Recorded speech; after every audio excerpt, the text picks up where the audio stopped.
What Drives You is brought to you by Ziglar, your premier source for equipping life and leadership coaches. Visit Ziglar.com and let them inspire your true coaching performance. Yeah.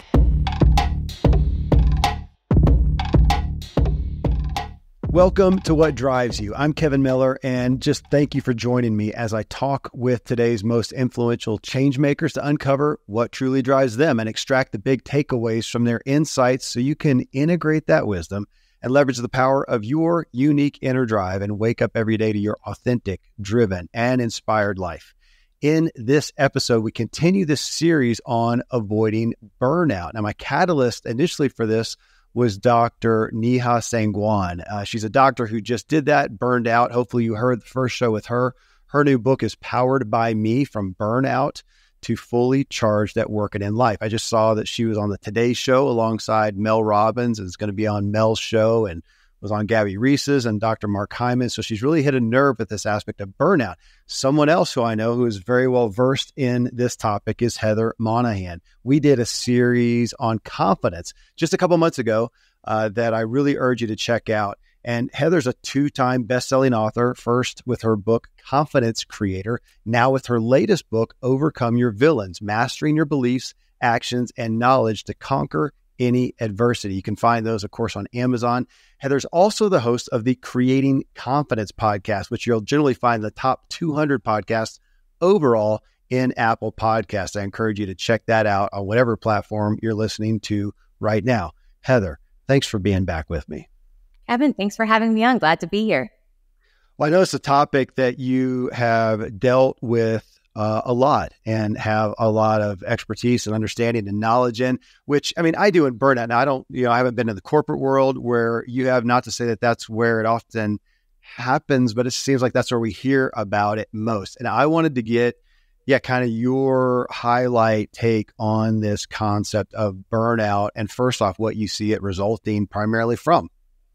Oh my gosh. Yeah. I will say I am no longer in corporate America, as you know. However, when I was, it happens so often. It's so prevalent. You see those people that are so overweight, sleep deprived, sick all the time, and nobody talks about it. At least they certainly didn't when I was there 6 years ago. People, it wasn't something that people were concerned about one another. No, people are talking about cuts and next round of budget cuts and how can you take more work on your plate.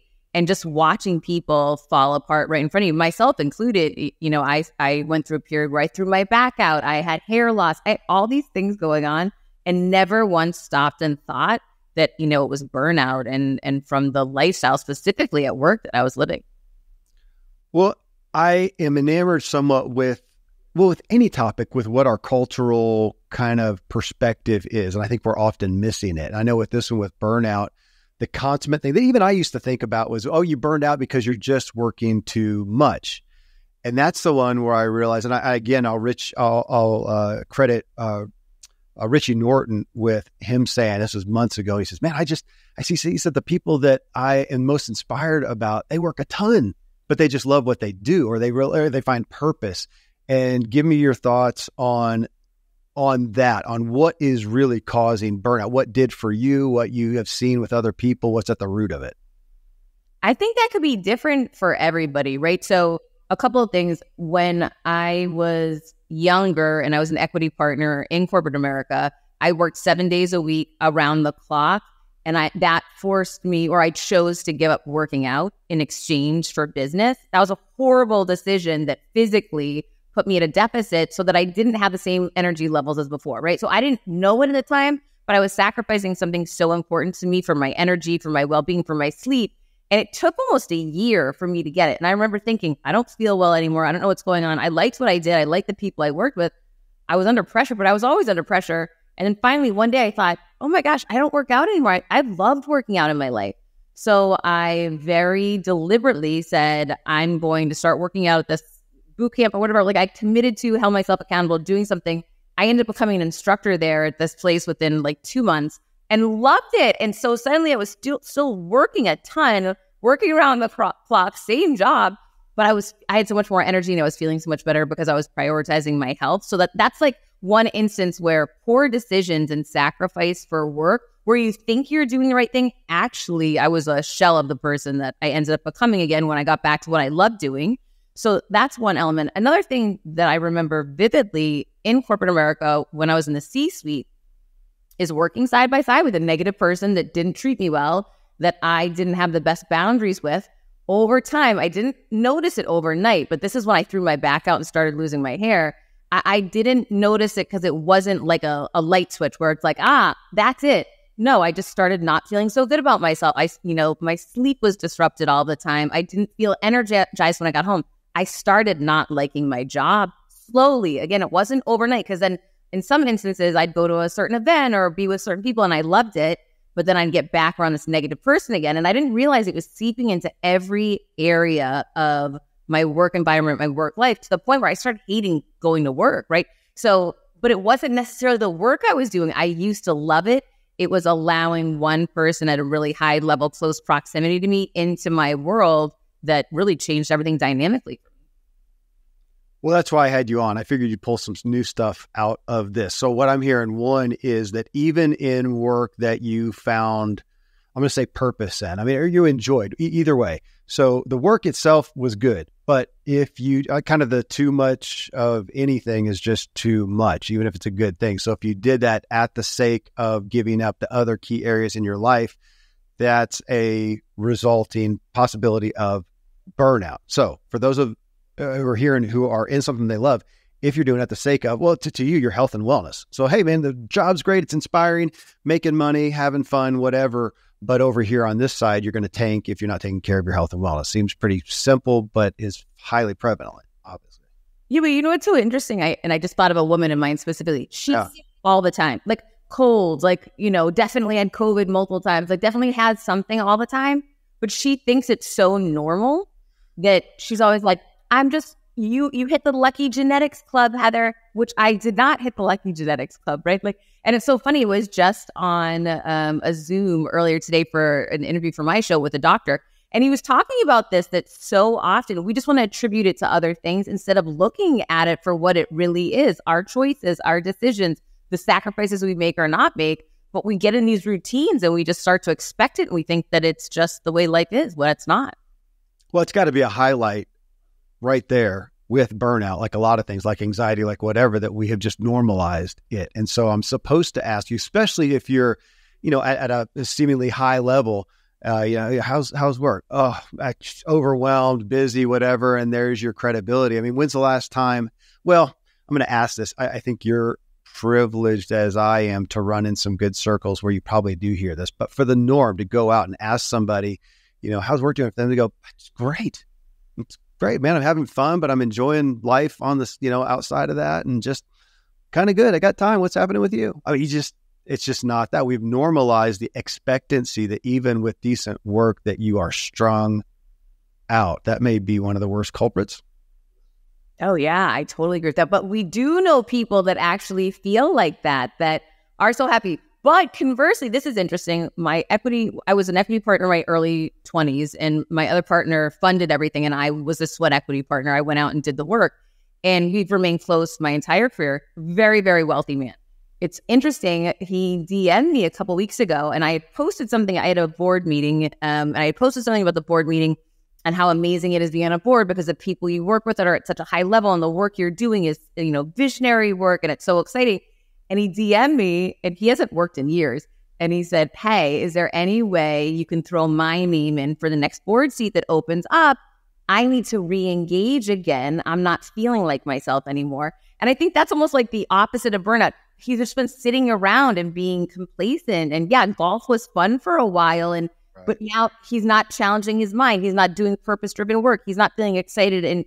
And that everything he was describing, he's like, I'm a shell of myself. I don't even recognize who I am when I look in the mirror anymore. I don't know. I think it's somehow doing the things that you love, feeling like you're driving purpose, doing it with good people that you love, right? And using your skills and talents in an environment that's positive and healthy for you, and bringing all that together is really, that's the ideal. That's interesting. Instead of burned out, he's bored out, basically. But it's affecting him in ways he's feeling negative about himself. Like it's hurting his self-esteem. It's hurting his sleep. he doesn't know what his North Star is anymore. So it's even bigger than just being bored. Well, yeah. Oh, well, gosh, that's a whole other show, coming back to retirement and purpose and whatnot, which I just can't fathom, not waking up with something I'm interested to do, or retiring in general.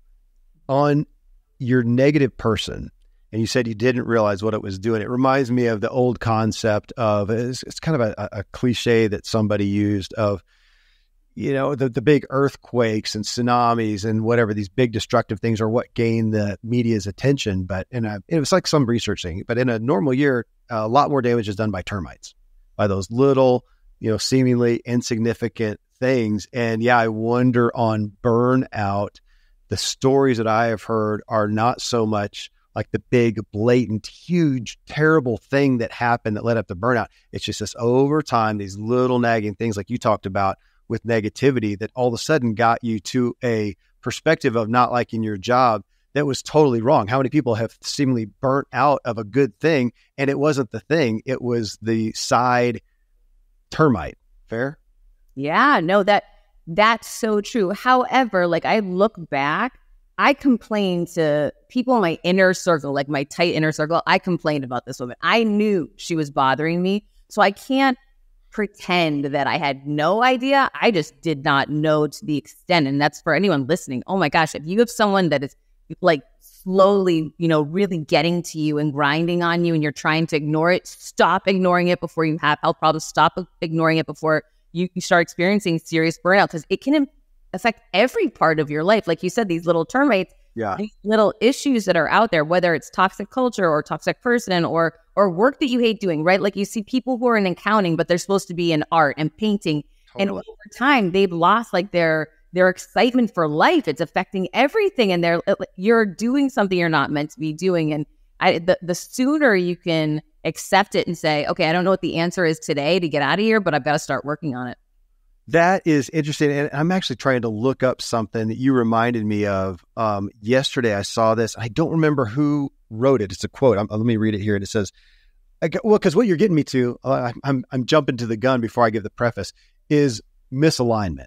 So here you were in a work that was good, but you were, I'm going to say unaligned, misalignment, either way, with a person that you were working in with that was being negative.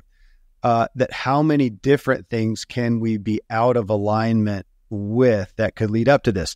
And this quote, which again, I apologize for not remembering who wrote it. It was, don't sell anything you wouldn't buy yourself. Don't work for anyone you don't respect and admire. Work only with people you enjoy. People are laughing right now listening to this, Kevin, because, and I get why.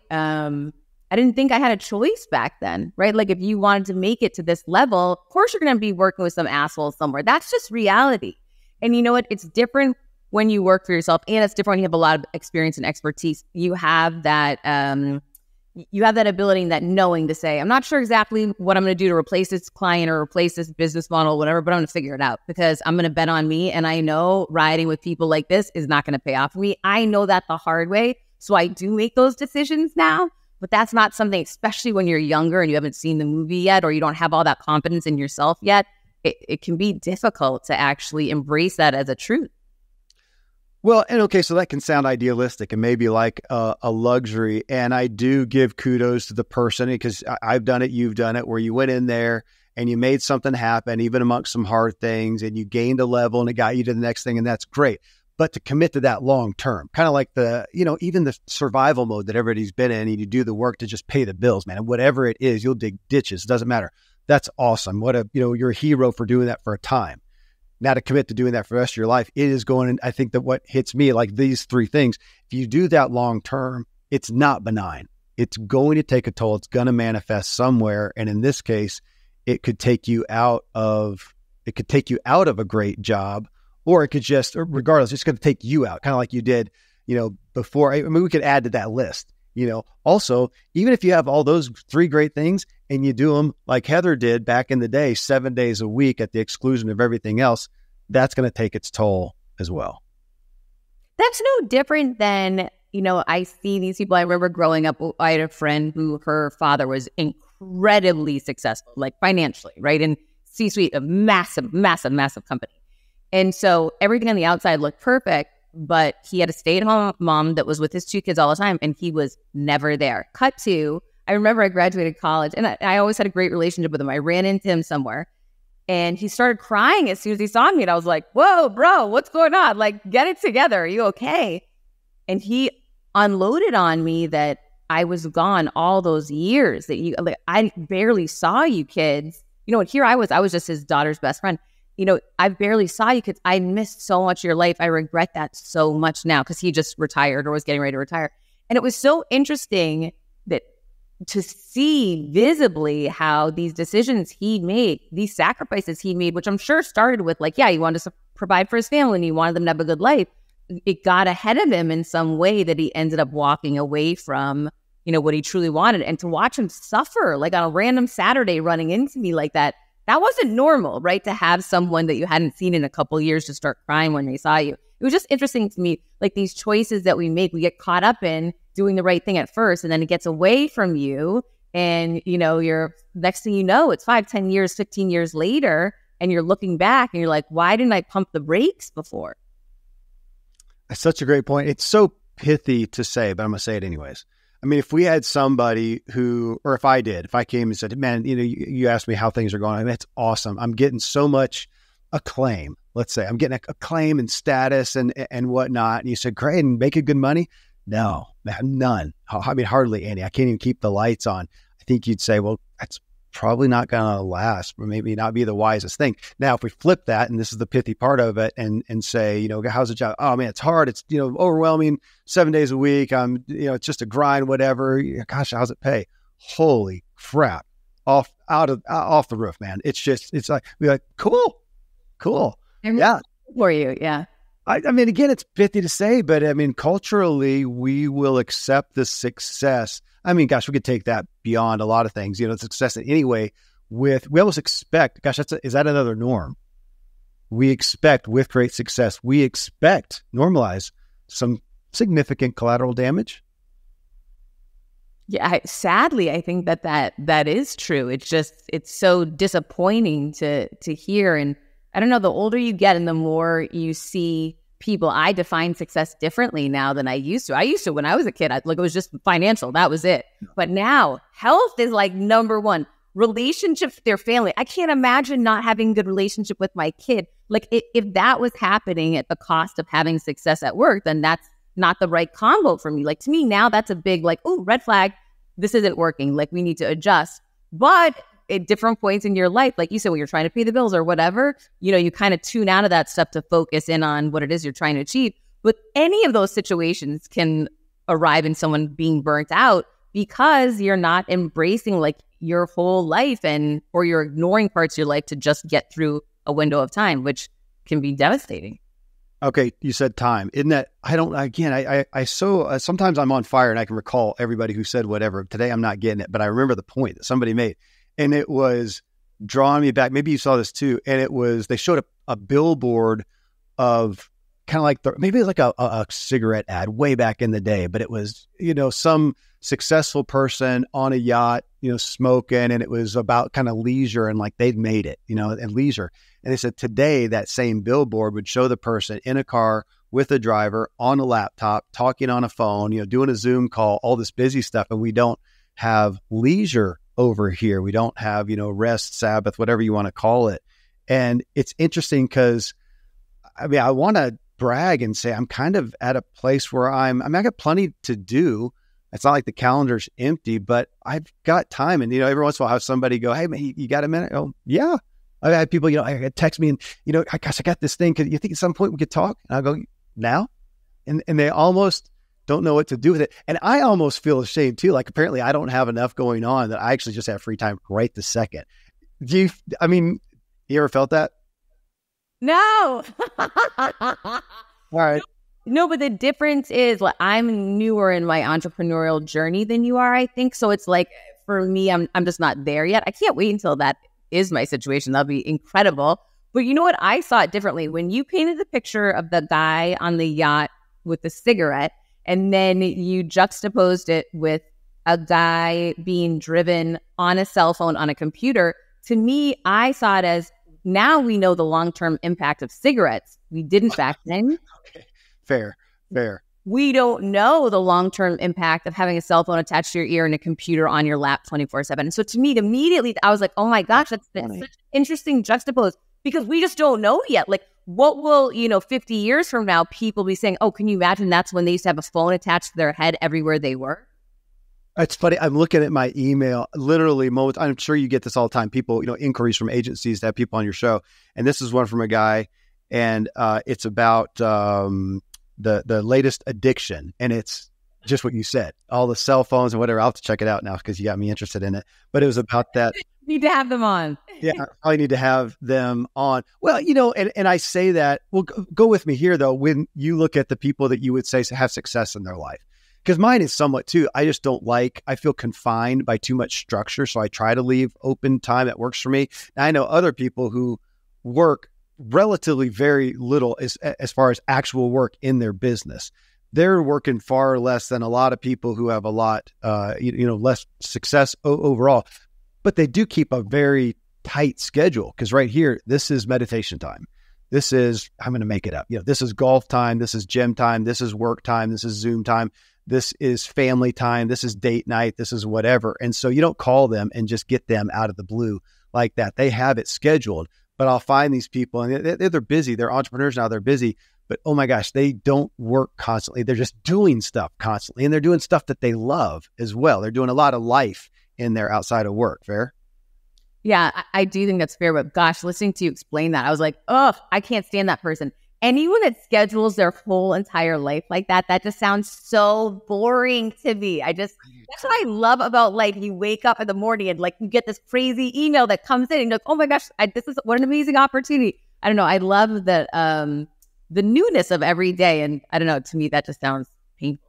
I do too. And I'm sure we're getting into personality styles and whatnot, but some people will relate. I think you will, that even just the fact of waking up and this day, knowing there's some things that if I don't do, there might be some consequences. But either way, I get to decide what I'm doing today. Thank you, God. And I know that you get decision fatigue. Every once in a while, I will get there. I'll be like, oh my gosh, I'm so tired of just making decisions. And that'll last for about 15 minutes until somebody else starts to make a decision for me. And then I'm back and ready to make decisions. You? But you know what's funny? I'll go out to dinner and I'm like, I don't care where we go. I don't care what we eat. I don't order for me. It's so interesting to your point, because you get there's so much that happens in a day, and people are always looking to you and what do we do now? And what do you want to do here? And I got it. Okay, we're going to do this. That there are different moments in my life. I'm like, whatever anybody else wants makes me happy. I just don't want to decide. That's so funny. My kids would laugh right now, because that's what'll happen on a given night. And I'm like, oh my gosh, can we just watch something? I just want to kind of escape. Somebody, please, for the love of God, pick something. Don't make me. Yeah. We need a service like that. This is the mood that I'm in. This is what I'm eating. Please just pick something out for me. Listen, with AI, we pretty much have that. Now Netflix tells me, because you like these three shows, Heather, here's the next 3 you're going to like. I'm like, thank you very much. That is fair. Okay, we just need to market that more. Tell me when you have, what are some of the key that you've experienced with yourself and other people, some of the key areas of kind of the telltale signs of burnout. So when you're working, because I know you're not in the, you're not specifically in the corporate world, but you coach a lot of these people, you work with these folks. Where's a red flag for you of hearing somebody talk and go, oh, that's a red flag for this is not gonna last, or there's gonna be a consequence? I'll tell you, it's from the corporate side too, when they hire me for keynote speeches, or from the coaching side, or from the inquiries I get to my podcast, like you do too. You see it everywhere. It's not just with one. It's normal. I believe, unfortunately, there's so much burnout happening in the workplaces that even when I'm doing a meeting with a company and we're talking about the keynote I'm going to deliver for them, they're talking about, okay, how do we get people recharged, re-engaged? How do we get people motivated? And you're listening, you're like, okay, well, there's an underlying problem here with what's going on at work or the people they work for. There's something that's off, because if you have a great environment with people that like what they're selling, that come to work feeling good, that are taking care of themselves every day, you're not going to have disengaged people who aren't motivated to work, right? So it's interesting. It doesn't matter which side I'm hearing from, I hear the same thing. Or to cut to a woman that I've been coaching the last 2 years, from day one, It was, I'm drained all the time. I'm sick all the time. I'm constantly frustrated. My family's always telling me I'm not the same anymore. And I said, I'll never forget, like the first month, I'm like, I'm pretty sure that you aren't meant to work where you're working anymore. Like, I'm pretty sure that's the issue, whether it be the people you work for, it's a company or whatever. Anyways, cut to here we are like a year and a half later, and she finally resigned. And it's taken a long time to realize what's so obvious to people on the outside. So start listening. When people who generally care about you, they care about your well-being, they want to help you, are all pointing out the same thing, there's something to see there.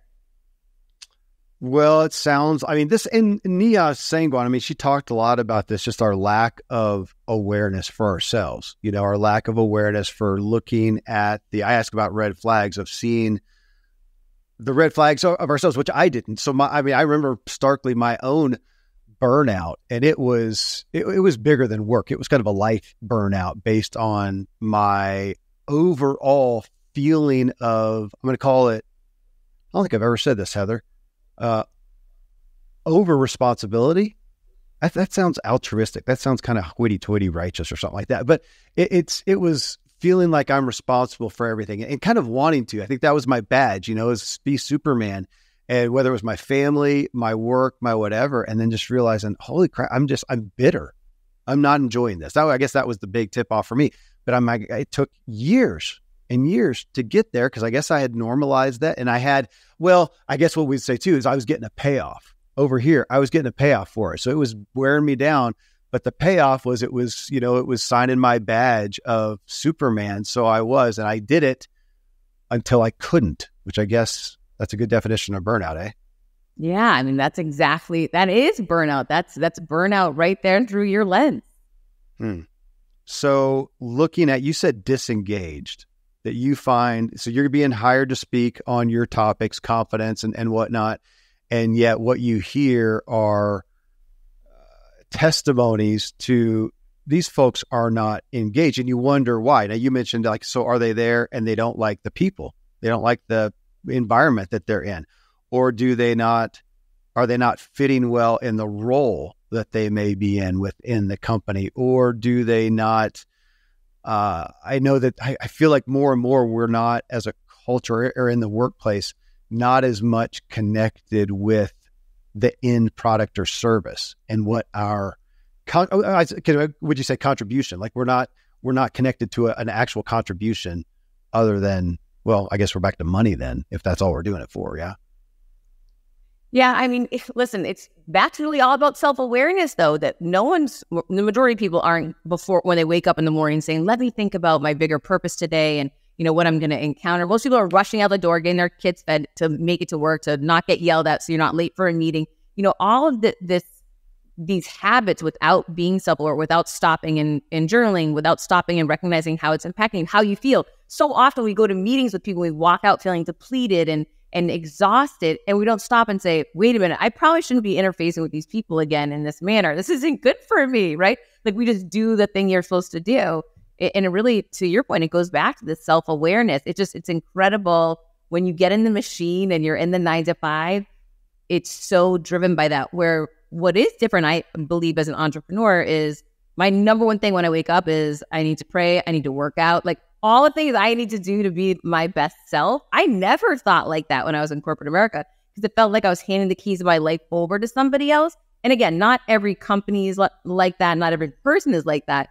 But now I feel like I'm so much more in control of, when someone wants a meeting at this time, I'm like, no, you know what? Actually, I'm not available at that time. Thanks for understanding. I can meet with you at this time instead. And setting your own schedule is like, again, to put your well-being first and my self-awareness of this is how I function best. I was thinking in prep for this show, I've talked about it so often, Patrick Lencioni's Working Genius. That's his profile, and you can go there and it's like a $25 profile, and it shows you what your working genius, where your area of core competency is.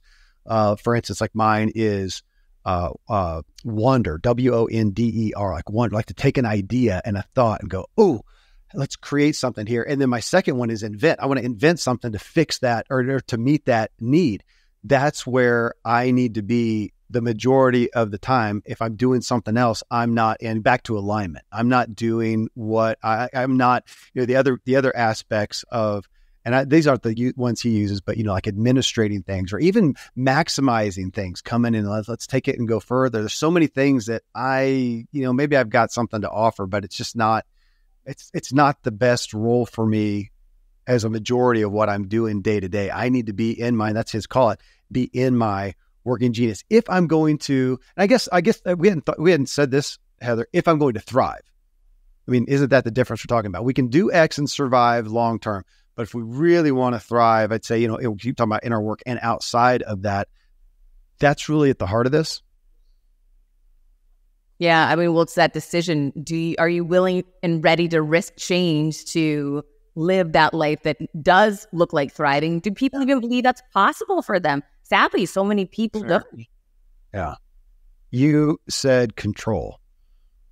And again, I love to know obviously Neha wrote a book on this and about this, but I still find myself wondering, what is, when you have a company like you're talking about hiring you to speak and they're saying, okay, we want to get them, jazzed, we want to get them inspired. Of course, they want everybody, like you said, engaged and whatnot. I wonder what is the most common denominator, the highest stat. Is it that I would hope that it's not that they don't enjoy the people around, but it could be a bad environment. I'm going to ask you, because again, you have more experience than I do. Would you venture to say, yeah, they're often not in alignment with the people, or they're not in alignment with their role? So people, their role, they're not in alignment with the product or service, or I'm tempted to say they don't feel enough control. We know autonomy, I think that's the word that's used more, is pretty highly desired in the workplace, even as a quote employee. What's your gut? It's all of them, right? So when you're describing that, I was putting myself back in the shoes. Yeah. I was a chief revenue officer in media. For me personally, it's because I didn't have enough decision-making ability. I didn't have enough control. That's a big part of it. And I had that negative person.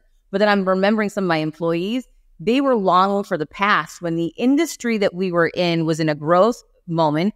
The industry at that time was in a decline. And they would constantly stay fixated on the past, that it didn't used to be like this. They were hanging on and draining themselves and putting all this energy to something that didn't exist anymore. It would drive them crazy, and I'd watch it eat them alive. They hated it. Then there were people that felt they were better than those around them, and they should be running at a higher level and around more intelligent people. And so I think it really depends on the person. It depends on the company and the industry that you work in, right? Like that phenomenon that I saw where people have been a part of a high growth industry and then it started tanking. A lot of people struggled with that instead of looking at it as like from a fact. They emotionalized it and like gave energy to it, even though it wasn't something they could impact. Interesting.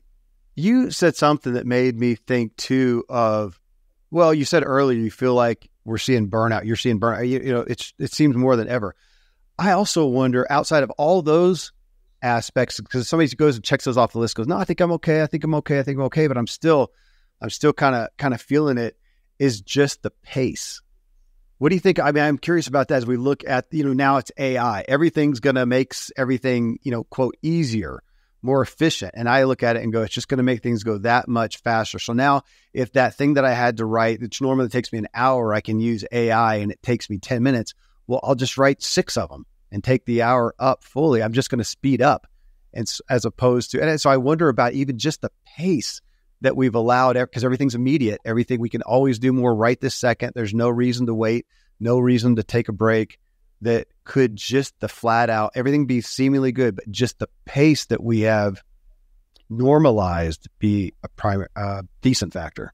Yeah, for sure. I mean, you look at our lifestyle in this country versus other countries, there's no doubt that the pace that we're running out, the lack of breaks, we give ourselves vacation. You feel guilty if you go on vacation. Why take vacation? You'll be more behind than ever, right? No, that whole methodology is broken. But however, I still believe if you're so connected to your purpose and your why and the work that you're doing, like say you're running a charity to help impoverished children, that's so near and dear to your heart, you want to be running at that pace versus you're making shareholders wealthier. That's the reason why you're doing what you're doing, because you're running a publicly traded company and you're disconnected from the work. You're not going to have that pull on your heart to like, I got to get back up and go for it. You're going to say, I'm forced to do this, because it's my job. And that's a very different feeling. Agreed. I'll get personal with you. If you looked at you today, at what you're doing today, I mean, I know you've crafted things to fit you well so that you are thriving. If I were to say if you were to go a little south with yourself, with your business, where would you be? Where would you have a propensity to get out of alignment that could lead to a burnout? Like, where are you most at risk? Fair question. For me now? Yeah. Like, what's maybe a pull or a temptation? I'm thinking about this for myself because I want to think that now I'm free of it, but I know that I'm not. I can still tend to say yes to too many things. That desire to be Superman can still come in. I guess that would be my answer, is I still have this innate pull to take responsibility for things that I shouldn't take responsibility for. And if I do, it'll lead me to aspects of burnout, bitterness, honestly. Yeah, I mean, I guess for me, it's still some of the same. Like, I have never been the greatest. Like, I'm the last one in a group of friends to agree to take time off and go on vacation. And I know you're good at that right now. Like, you're in these groups that you make yourself go and do it. For me, I'm like, well, I can't because of this. I can't because of this. It's probably best that I stay. It's like this fear of, well, if you remove yourself, or what if somebody else gets that? Or, so that weird thing that drives me, that's number one. And then the other thing I'll say, which I'm struggling with, is that, this whole thing, if you have to do what you have to do until you can do what you want to do, which is, like, frankly, that's truth, right? When you're building a business or you're raising children or whatever. And so for me, I'm in my 6th year now of this. I still do things that aren't always like this is what I love doing. But I'm like, you know what? This is building where I'm going. I can't wait until the day that I get to that place where it is like, you know what? And some people, I see people younger than me out there with less experience than me out there, and they're like, no, I wouldn't do that. That's not my thing. Like, I'm saying, and I'm like, yeah, it pays really well and that can fund this thing for you. You wouldn't want to like have a compromise there. They're like, no way, So I wish I had that bravado of like, yeah, I know something else better will come because I'm going to stay fixated on the things that I love doing. That's interesting. I don't know if I would claim I'm totally there yet either, Heather. That's there's the fear of missing out aspect of that. It's interesting. Yeah, you remembering, I've got these guys, groups that I go out with. At this last year has been a highlight of that, of me I just made a decision, kind of a Hail Mary decision of seeing, especially some of the success of some of these guys, and realizing I was often, especially with my big family, I was often the one to say no. And I finally just decided I'm just going to have faith in it. I'm just going to have faith. And when they say yes, unless I literally cannot figure out how to go, I'm going to go. And I've done more this year than I have in probably the past decade of doing stuff. But I didn't look at it. It's interesting. I didn't look at it so much as a luxury. I looked at it as an investment that I felt like I needed to do. And now it's interesting that I'm seeing payoff not only just in my own heart and soul, but I'm legit getting business opportunities. I mean, it just like kind of comes out of it. Most of these guys are like us and they're in business, involved in business. They've got opportunities. And now, we're going and really connecting at a deep level. And they're the ones that call up and say, gosh, I'm struggling with this, or man, I got an idea. I got an opportunity. Can I meet with you and talk about, yeah. And then it's like, hey, you want to do this? Put it together. Son of a gun. Yeah. I'd love nothing more. That's been interesting. But I had to try it to find out, I guess. Yeah, but the ROI was there, right? Now you're glad you did it and you're going to continue doing it. Yeah, we're actually making it now official and making it a more formal aspect. I'm gonna bring something up though. You mentioned raising children.